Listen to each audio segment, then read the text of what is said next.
Okay, hello and welcome to a video for Computer Practice in 6 with Mr. S. Majola. And today we are looking at topic 2, network and system technologies. And this is going to be just a run through of what there is in the topic. So this is basically everything that you need to know. And introducing the topic you'd remember that in N4 we studied about ICTs and the role that they play in society, the role that they play in humans, and the role that they play in our day-to-day lives in order for us to communicate and even in our health, right? So now we're going to be looking at these e-communication tools one by one.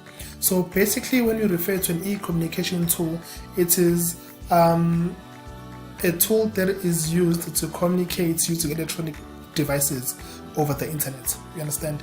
So an example of that would be your WhatsApp, your cell phones, and so forth. So we have our classes of communications, which are classified into two. We have our real-time communication and our delayed communication. I'm going to be mispronouncing a few words. It's already 12 a.m. and I'm exhausted as I'm doing this video, so bear with me. So our real-time communication is all the messages and the information that is sent and received instantly. Like picture yourself doing a video call. So as you're in a video call with a friend or a colleague or whoever, you're able to speak at the same time.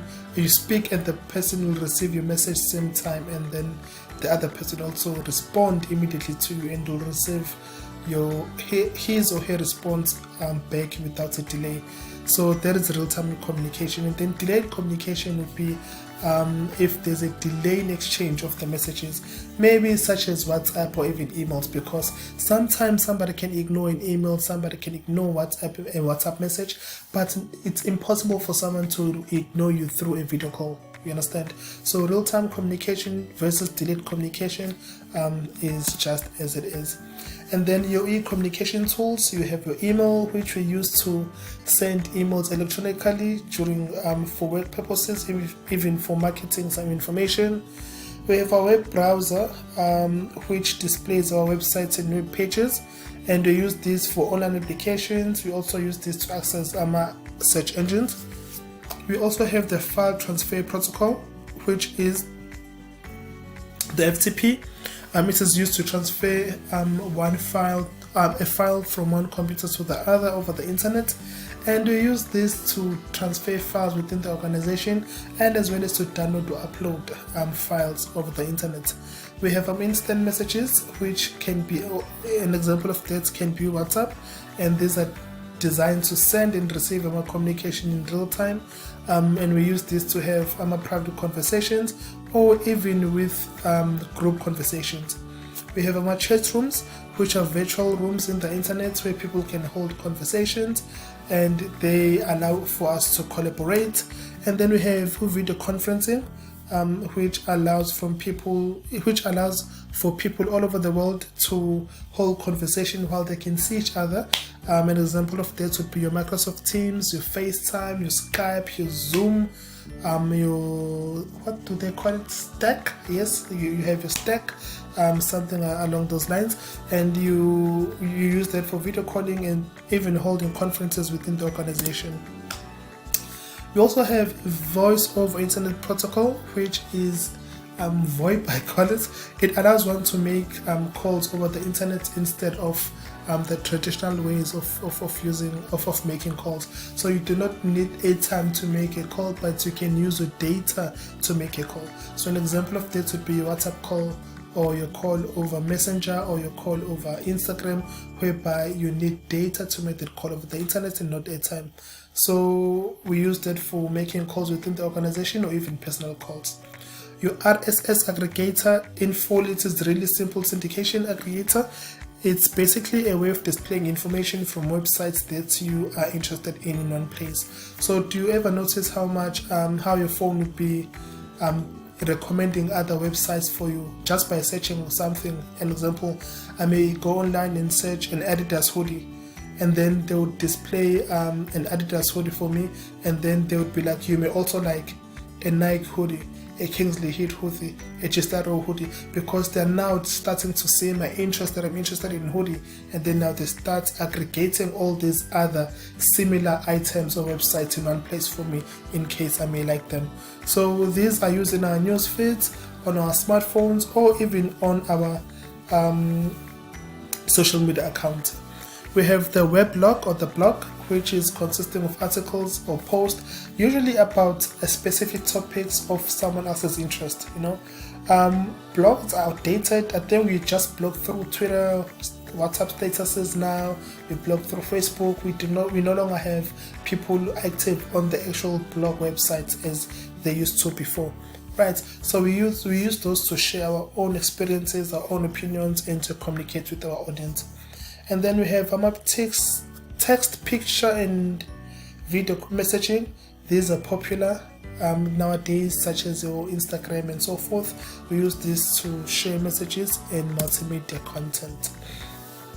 So now we have email as a form of electronic device, and our emails are divided into two. We have the internet service provider account. Pardon my typo there. It's internet service provider account. I'm still going to fix that. And the web-based account. So the internet service provider account, this one here, it is provided by the internet service provider. It is usually installed in a PC because it is usually used for web purposes.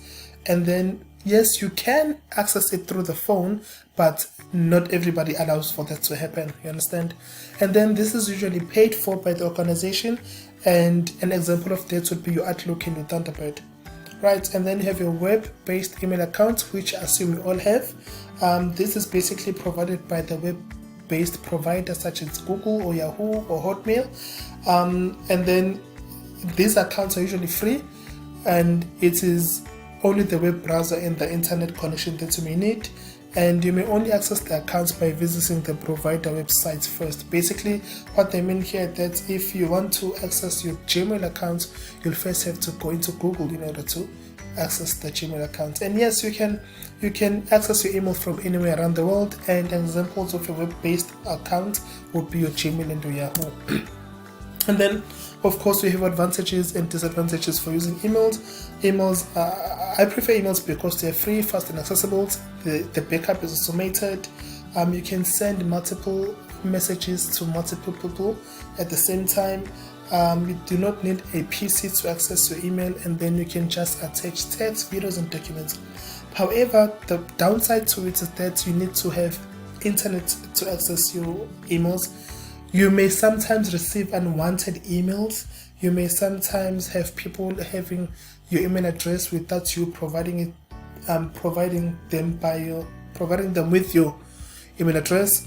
There might be delays in response. You can send an email through and people might take days to respond. And then obviously there's always a risk of downloading viruses. And then how do you then practice good email etiquette?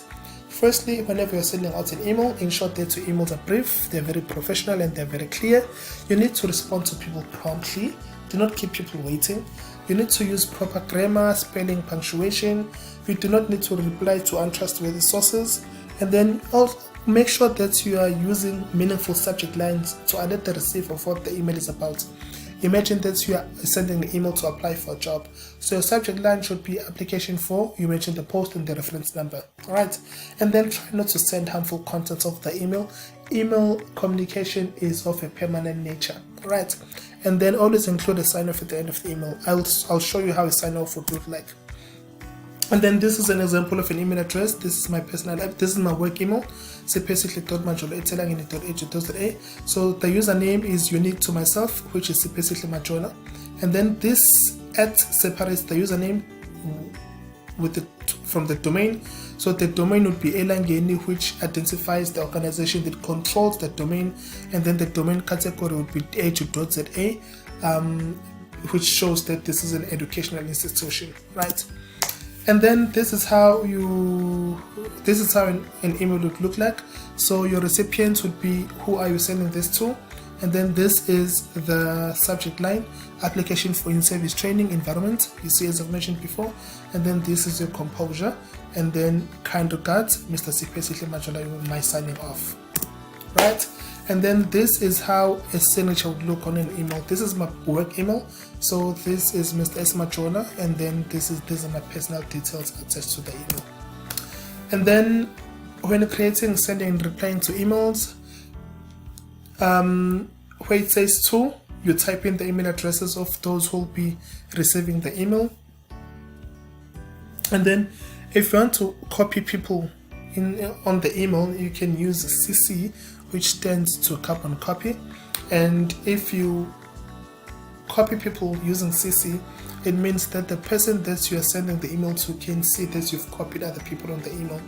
But if you use BCC, it means that the person that you're sending the email to cannot see who else you copied on the email, alright? And then when you decide to reply, you'll be sending a response to the person who sent you the email. But if you say reply all, you're also including those who were copied on the email. They'll also be receiving your response as well. And then to forward, I think we do this all the time when we forward our WhatsApp statuses. It is basically forwarding an email along with its attachments to the recipient. And then this is end of topic 2. Done and dusted. Thank you very much. Toodles.